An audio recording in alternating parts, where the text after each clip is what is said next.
Hello and welcome to maths for me. इस video में हम लोग क्वेश्चंस करेंगे ब्रेन टीचर्स के chapter number 5 application of percentage class 7 का ये चैप्टर था, जिसका हम लोग 3 पार्ट्स कर चुके हैं। ये वीडियो का 4th पार्ट है, जिसमें हम लोग क्वेश्चन नंबर 10 से स्टार्ट करेंगे। तो आइए देखते हैं क्वेश्चंस को। First question is question number 10। At what rate of interest per annum will a sum of rupees 8,000 amount to rupees 9,260 in 3 whole 1/2 years। बोला क्या जा रहा है कि अगर कोई सम 8,000 का है, वो 9,260 3 whole 1/2 ईयर्स में कितने रेट ऑफ इंटरेस्ट में हो जाएगा, यानी रेट निकालना है यहाँ पर हम लोग। तो क्या क्या गिवन है उसको लिख देते हैं पहले हम लोग। प्रिंसिपल गिवन है रुपीज 8,000, रेट अमाउंट गिवन है हम लोगों को रुपीज 9,260 और टाइम गिवन है कितना 3 whole 1/2 ईयर्स। दैट मीन्स 2 3 जा 6 1 7/2 ईयर्स। फर्दर हम लोगों को रेट निकालने के लिए क्या चाहिए, एसआई चाहिए, प्रिंसिपल चाहिए, टाइम चाहिए। तो क्या एसआई पता है? नहीं पता है। पहले एसआई निकाल देते हैं। SI means simple interest. It will be equal to amount minus principal. Amount is rupees 9,260 and principal is rupees 8,000. इन दोनों को क्या करना है, सब्ट्रैक्ट करना है। सब्ट्रैक्ट करने पर वैल्यू कितना आ रहा है, 0 में 0 गया 0, 6 में 0 गया 6, 2 में 0 गया 2 और 9 में 8 गया 1। रुपीज़ 1,260 क्या है, सिंपल इंटरेस्ट है। अब हम लोग रेट का सिंपली फॉर्मूला पुट कर देंगे और उसका आंसर आ जाएगा। Rate will be equal to SI into 100 upon P into T. SI we have rupees 1,260 into 100 upon rate percent में होगा, रुपीज साइन देने का जरूरत नहीं है। प्रिंसिपल कितना गिवन है 8,000 और टाइम कितना गिवन है, टाइम 7/2 ईयर्स। तो 7/2 को यहाँ पर 7 लिखेंगे और इनटू करके न्यूमरेटर में 2 हो जाएगा। 7/2 रेसिप्रोकल हो जाएगा, 2/7 हो जाएगा। इस तरह से भी समझ सकते हैं क्योंकि डेनोमिनेटर में वैल्यू है। अब कैंसिल जो हो रहा है उसको कैंसिल कर देते हैं। 100 से 8,000 कैंसिल हो जाता है आपका 80 टाइम्स में। 2 से 80 कैंसिल हो जाएगा 40 टाइम्स में। अब इन दोनों को 10 से कैंसिल करते हैं। 10 4 जा 40, 10 से ये 126 आया। 7 से इसको कैंसिल किया जा सकता है, 7 1 जा 7, यहाँ पर 7 1 जा 7, 5 6 7 8 जा 56, 18 टाइम में। फर्दर ये कैंसिल होगा, ये 2 से 2 टाइम में, 2 से 9 टाइम में। इतना परसेंट आ गया, यानी 9/2% आ गया। 9/2% को अगर हम लोग मिक्स्ड में कन्वर्ट करें तो क्या हो जाएगा, 4 whole 1/2%। And this is the answer of question number 10। Now question number 11। Question number 11 में सिंपली जैसे बोला जा रहा है वैसे करना है। क्वेश्चन को देख के डरना नहीं है। क्वेश्चन है हम लोग का, if 40% of 70 is x more than 30% of 80 then find x। क्या बोला गया है कि 40% ऑफ 70 x मोर है किससे, 30% ऑफ 80 से, तो x का वैल्यू क्या होगा। तो जैसे जैसे बोला गया है वैसे वैसे हम लोग लिखते जाते हैं। 40% ऑफ 70 मीन्स 40% ऑफ 70 लिख दिए यहाँ पर। इज का मतलब इक्वल टू होता है x more than 30% of 80। 30% of 80 में x मोर मीन्स प्लस x।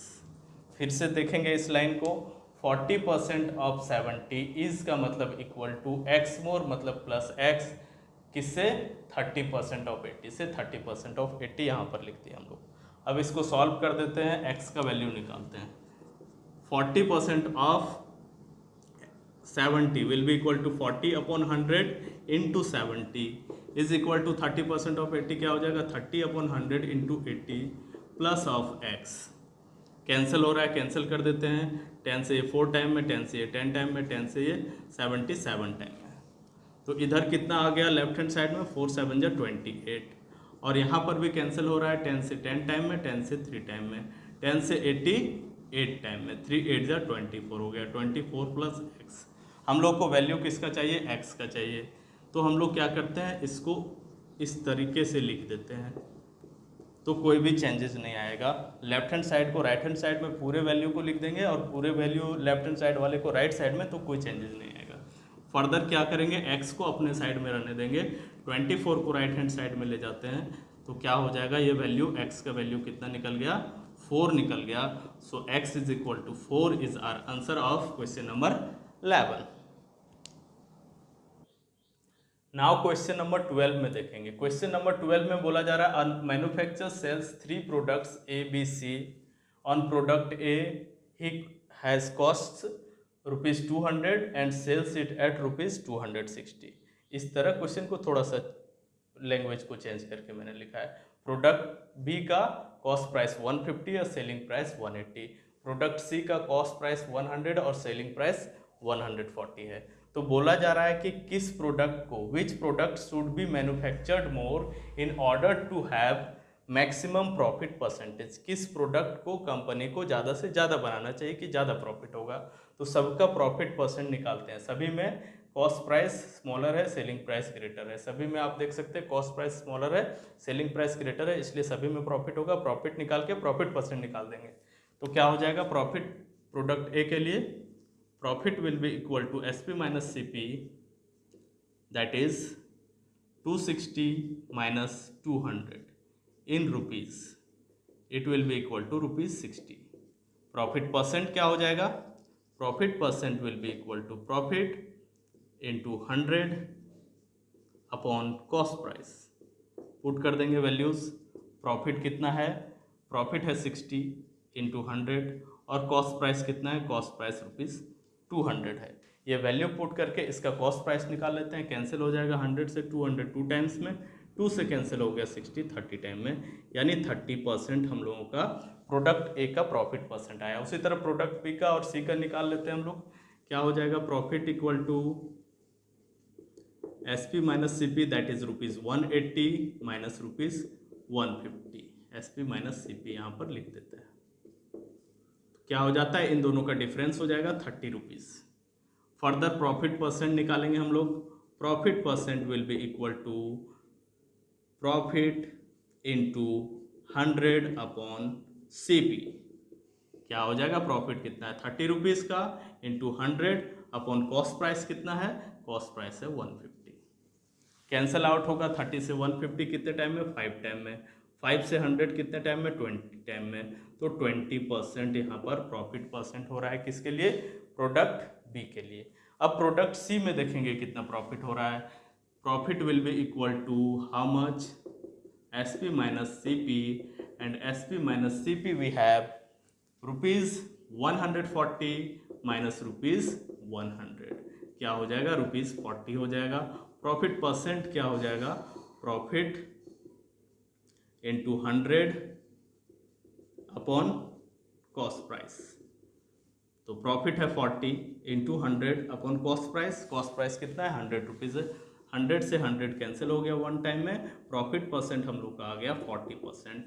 तो आप यहाँ पर देख सकते हैं कि प्रोडक्ट ए का प्रॉफिट परसेंट हो रहा है 30%, बी का 20% और सी का हो रहा है 40%। इसलिए कंपनी को किस प्रोडक्ट को सबसे ज़्यादा से ज़्यादा बनाना चाहिए, प्रोडक्ट सी को। And product C will be your answer of question number 12। Now question number 13, last question of the brain teaser. Question देखेंगे क्या है, फाइंड एक्स, एक्स का वैल्यू फाइंड आउट करना है। 48% of 480 plus 25% of 250 minus x is equal to 200। तो यहाँ पर x का वैल्यू कैसे फाइंड आउट करेंगे, जो जैसा दिया हुआ है पुट करते जाएंगे। 48% ऑफ 480 हो जाएगा 48 अपॉन 100 इंटू 480 प्लस 25% ऑफ 250 हो जाएगा 25 अपॉन 100 इंटू 250 माइनस एक्स है तो माइनस एक्स लिख दिए, इज इक्वल टू 200 है लिखा हुआ तो 200 लिख दिए एज इट इज।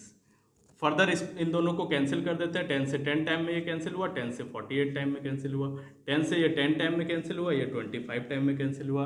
अब मल्टीप्लाई करते जाएंगे। अगर 48 को 48 से मल्टीप्लाई करते हैं तो आता है 2304 अपॉन 10। 48 का स्क्वायर 2304 होगा, प्लस 25 इंटू 25 625 अपॉन 10 आ रहा है, minus x is equal to 200। इन दोनों को पहले सॉल्व कर लेते हैं हम लोग। एलसीएम आ जाएगा 10, दोनों को ऐड करेंगे 2304 प्लस 625 हो जाएगा, minus x is equal to 200 होगा। फर्दर ये आगे चल के इन दोनों का सम कितना हो जा रहा है 2929 हो रहा है 2929 upon 10 minus x is equal to 200। Further इसका वैल्यू कितना हो जाएगा 292.9 minus x is equal to 200। अब x को राइट हैंड साइड में लिख डालते हैं 292.9 minus 200 is equal to x होगा। 200 लेफ्ट हैंड साइड में आया तो माइनस 200 हो गया, minus x right hand side में गया तो प्लस x हो गया। फर्दर इसको हम लोग क्या लिख सकते हैं 92.9 is equal to x, so the value of x is 92.9 and this is the answer of last number question. That's all. We will meet again in some other video. Share this video with your friends and keep watching.